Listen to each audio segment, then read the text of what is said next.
Bonjour à toutes, bonjour à tous, bonjour Nicolas. Bonjour Pierre, bonjour tout le monde. On vous propose une nouvelle vidéo pour vous parler un peu de l'actualité du site Babelio ces derniers mois. On s'est rendu à Paris pour une vidéo, pour un reportage à une adresse particulière, Cité Véron, où a vécu un artiste dont on va parler, qui fête son centenaire cette année. De quel artiste s'agit-il à votre avis? C'est Boris Vian qui fête les 100 ans de sa naissance en 2020. On s'est rendu dans son appartement parisien, donc c'était son premier vrai appartement parisien, où il a vécu de 1953 à 1959 avec sa femme Ursula Kubler, qui est devenue Ursula Vian. Et donc Nicole Berthold nous a fait la visite de cet appartement en vidéo. Nicole Berthold, en fait, c'est la mandataire de l'œuvre de Boris Vian. Elle fait partie de ce qu'on appelle la cohérie Vian, et la cohérie, c'est un ensemble de personnes qui s'occupent de la succession Vian, en fait, qui ne sont pas forcément des ayants droit légalement, mais qui s'occupent de la succession de l'écrivain. Donc voilà, on s'est rendu là-bas avec Pierre pour un petit reportage. On a tourné des images, on a interviewé donc Nicole Berthold pour qu'elle nous dise un peu plus sur cet appartement, ce qu'il représentait pour Boris Vian, et pour nous faire un peu la visite de ce lieu, parce que en fait, il est exactement comme Boris Vian l'a laissé en partant et en mourant malheureusement au cinéma, en regardant une adaptation de son œuvre. On a vraiment l'impression qu'il va rentrer dans l'appartement. Qu'il va revenir d'un instant à l'autre. Ouais, c'est assez troublant, quoi. Et en parlant de ce centenaire, il y a un livre a été publié, notamment par Nicole Berthold, où il y a énormément de photos pour représenter un peu toutes les facettes de l'œuvre et de la vie de Boris Vian, parce que c'était un écrivain, c'était aussi un bricoleur de génie, c'était un parolier, c'était un chanteur aussi, un amateur de jazz. Il a une collection de disques assez impressionnante. Donc il y a un peu toutes ces facettes-là qui sont représentées dans ce livre, donc sur les 100 ans de Boris Vian. Comme disait Pierre, vous avez 100 dates, 100 citations, 100 objets qui sont présentés en images et en texte, sans livre-disque, sans nom. Enfin, c'est très varié, quoi. Ça réunit plein d'objets, plein d'anecdotes sur l'écrivain et son œuvre. Et on vous a aussi concocté une autre vidéo qu'on vous laissera regarder par ailleurs après le reportage par exemple, qui est sur les 5 choses à savoir sur Boris Vian, que vous ne connaissez peut-être pas. Donc c'est une petite vidéo animée comme ça avec des anecdotes aussi. On vous laisse découvrir ça plus tard, mais on va déjà regarder le reportage chez Boris Vian dans son appartement, tout de suite. Bonne visite.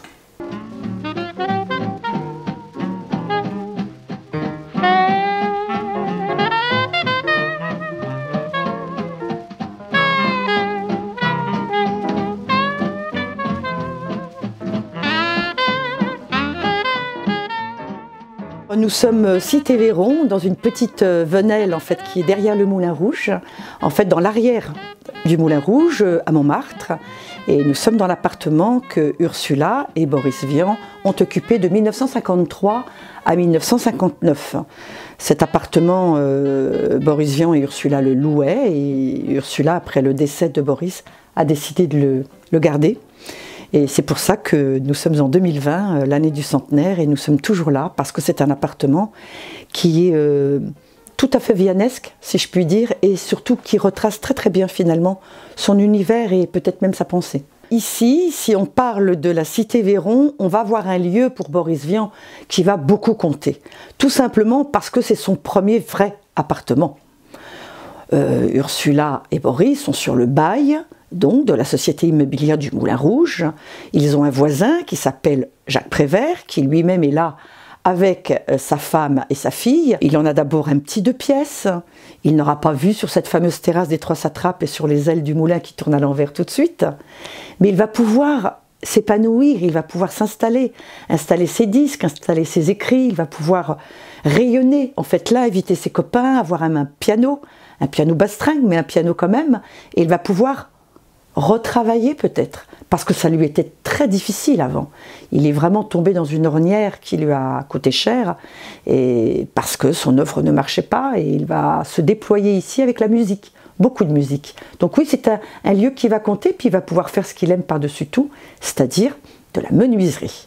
Et donc il va pouvoir en plus pousser les murs. Ursula Vian et d'autres personnes m'ont gentiment recueillie quand j'étais toute jeune et m'ont appris beaucoup de choses. Et en fait je me suis installée là avec eux réellement, puisque j'ai habité là des années et ça continue. Et j'ai fondé une famille, cette famille faisait partie aussi du lieu. Et donc pour moi c'est pas la cohérie, pour moi c'est l'oncle l'ours. Pour moi, c'est le bison. Pour moi, c'est tous les copains que j'ai rencontrés. Ursula ne voulait pas que cet appartement soit simplement son refuge privé. Elle voulait que ce soit ouvert au public et que ce soit toujours donné le plus possible en ouverture. Et moi, j'ai tout simplement fait la même chose. Alors, nous demandons et nous demandions que les personnes qui ont envie de venir dans l'appartement puissent écrire une lettre à cette adresse, 6 bis Cité Véron, ou écrivent sur notre site du Centenaire, pour pouvoir dire qu'est-ce qui les guide, qu'est-ce qui les anime. Je peux vous dire qu'on a des lettres sensationnelles. Alors c'est le bureau de Boris Vian qu'il s'est organisé pour lui-même. Il était dans l'autre pièce quand l'appartement était plus petit. Là maintenant il a eu le temps de s'étaler comme il faut et d'ajouter des tas de choses. Et pour lui, alors on n'est pas fétichiste, hein, des choses bougent hein, des fois. Hein, donc, mais c'est vrai que c'est émouvant d'avoir son papier buvard. Moi je me sers toujours par exemple du pèse-lettres.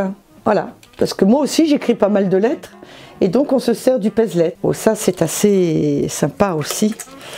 Alors ils se sont mariés en 54, Ursula et Boris, et Jean Marais leur a offert ce magnifique encrier. Alors Marais avait dit, ça te portera trois fois chance. D'abord tu as un fer à cheval pour la première chance. La deuxième chance c'est parce que tu va mettre de l'encre et tu vas te mettre à réécrire. On est bien d'accord que Boris Vian n'avait plus écrit de roman, je veux dire depuis 53, on est en 54, et malheureusement il ne le refera pas. Et puis la troisième chance, je me permets de te dire que si tu lui mets une petite claque de temps en temps sur cette belle paire de fesses, ça pourra aussi t'aider. Boris Vian aimait beaucoup le bois, aimait travailler le bois, il a fait ses petites sculptures rigolotes. Alors celle-ci, il a une... Celui-là me disait, il a une bras-jambe ou une jambe-bras, par exemple. Hein, il a une tête de travers. Voilà. Là, c'est monsieur Fesse. Voilà. Hein, il n'a pas de corps. Voilà. Et puis, on a un petit monsieur d'un autre temps, hein, qui a une coupe un peu à la du Guesclin, du Moyen-Âge. Voilà. Et ça, c'est des petites choses auxquelles on tient beaucoup.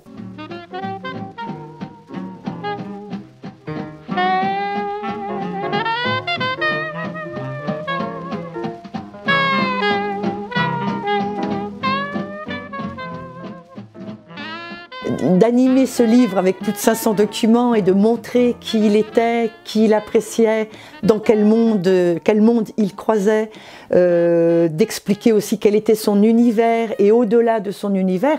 J'espère que le livre du centenaire a réussi cela. Boris Vian aimait les mathématiques, hein, il était très brillant en mathélème. On va aligner le chiffre 100, on va lui tordre le cou et on va aller le mettre dans plein de niches pour aller parler de ce centenaire de cette façon. Il y avait aussi la possibilité, encore une fois, de donner au public la possibilité de voir des objets, des écrins, des disques, des choses qu'on n'avait pas montrées. On a été plutôt généreux pendant ces 50 dernières années. On a donné beaucoup de choses de notre patrimoine à voir dans plusieurs livres. Et certaines personnes l'ont fait aussi dans leurs livres. Il n'y a pas que nous. Et donc c'est très important de continuer dans cette voie. Le 23 juin 1959, il s'agissait pour lui d'aller voir la projection privée de ce film qui venait d'être monté, qui s'appelait « J'irai cracher sur vos tombes », réalisé à partir de son livre. Il est parti de cet appartement le matin, et il n'est jamais revenu, car il a eu un troisième œdème pulmonaire qui l'a emporté, et il est mort, il a été déclaré mort à midi à l'hôpital Laennec. Voilà, et la vie de Boris Vian s'est arrêtée là, mais on a tous misé pour que la vie de Boris Vian ne se soit pas arrêtée là, et je crois que c'est possible. Voilà, quand on aime les gens, ils continuent de vivre.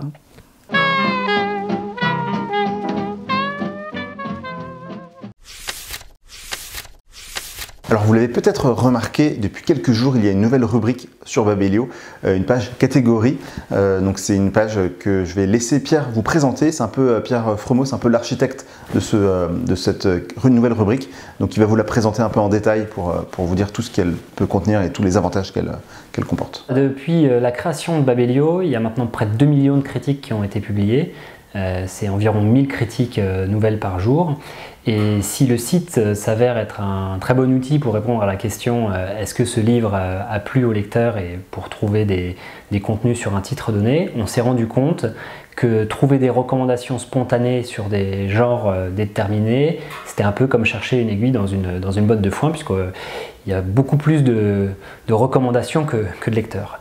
Donc à partir d'aujourd'hui, ce qu'on propose, c'est un nouveau service qui permet dans 10 catégories génériques, donc de la littérature francophone à la bande dessinée, en passant par les essais, la non-fiction, les romans sentimentaux ou le manga, de retrouver les meilleures critiques des titres qui ont plu à la communauté et les livres qui sont les plus populaires en ce moment dans chacune de ces catégories. Donc l'ambition de ce service, c'est vraiment de mêler à la fois la qualité de la communauté et les algorithmes de recommandation pour pouvoir identifier les titres qui sont le plus susceptibles de vous plaire dans des catégories déterminées. Nous voici donc avec Solène, qui est notre stagiaire chez Babelio actuellement. On va vous présenter les interviews qui ont été réalisées ces dernières semaines, à commencer par celle de Annie Perrault pour Valencia Palace. Donc c'est un livre, c'est une sorte de thriller atmosphérique qui raconte le suicide d'une femme qui se jette du toit d'un hôtel et donc la narratrice voit ça et en fait la narratrice est la dernière personne à lui parler et est extrêmement troublée par cette rencontre qui se finit très mal et donc c'est un peu cette rencontre et le souvenir de cette rencontre qui va infuser tout ce livre. Donc on a posé quelques questions à Annie Perrault là-dessus, sachant que c'est une situation qu'elle a vraiment vécue elle-même en tant qu'auteur pendant des vacances en famille, donc c'est assez troublant. Et voilà, donc on vous laisse découvrir cette interview d'Annie Perrault, c'est publié au Nouvel Attila. Et tu avais le livre de Malik Zidi. Oui, tout à fait. Alors, publié aux éditions Anne Carrière, donc on a fait une petite interview fin janvier. En résumé, L'ombre du soir, ça parle de l'enfance un petit peu brisée d'un certain Mehdi. Donc on suit toute l'histoire de ses yeux et on peut se rendre compte en fait que il a une enfance très spéciale en fait puisque sa famille est complètement brisée. C'est une famille un peu multiculturelle mais qui ne l'assume pas en même temps. Donc ça va être tout cet aspect-là qui va être abordé dans le livre. Donc dans l'interview en fait on a pu parler un petit peu du fait que Malik Zidi, donc l'auteur, est de base un acteur qui a reçu le César il y a quelques années pour Le Meilleur Espoir, il me semble. Et donc en fait cette transition d'acteur à écrivain et du fait que ce soit en fait un roman un petit peu autobiographique. Donc on vous laisse découvrir toute cette partie de l'histoire dans l'interview. Ensuite on a Patrice Guin avec Le sourire du scorpion. On vous en a un petit peu parlé dans une précédente vidéo, donc ça c'est chez Le Mot et le Reste. Alors on vous a parlé de la couverture la dernière fois, que je trouvais très réussi. Et donc le livre est aussi très réussi d'ailleurs. Ça parle d'une famille qui va en vacances au Monténégro, qui descend en raft une rivière qui s'appelle la Tara, et qui vit un drame, donc il se passe quelque chose de tragique, je ne vais pas en dire beaucoup plus, sachant que c'est un petit peu un roman qu'on peut facilement spoiler, donc on va s'arrêter presque là. Et en gros, on a parlé avec Patrice Guin dans notre interview de son rapport à la nature, de son rapport à ses personnages aussi, puisque il raconte quand même souvent des histoires assez cruelles, et puis du nature writing un petit peu à la française, donc avec qu'est-ce qu'on peut faire en tant qu'écrivain français avec des histoires de nature, et un style qui est souvent associé aux auteurs américains, quoi. Donc voilà, c'est aussi un livre qui parle de la confiance, de la cellule familiale. C'est vraiment un très beau livre, quoi. On vous le conseille et vous pouvez trouver l'interview sur Babelio. Et après, il y avait donc une bande dessinée. Alors tout à fait.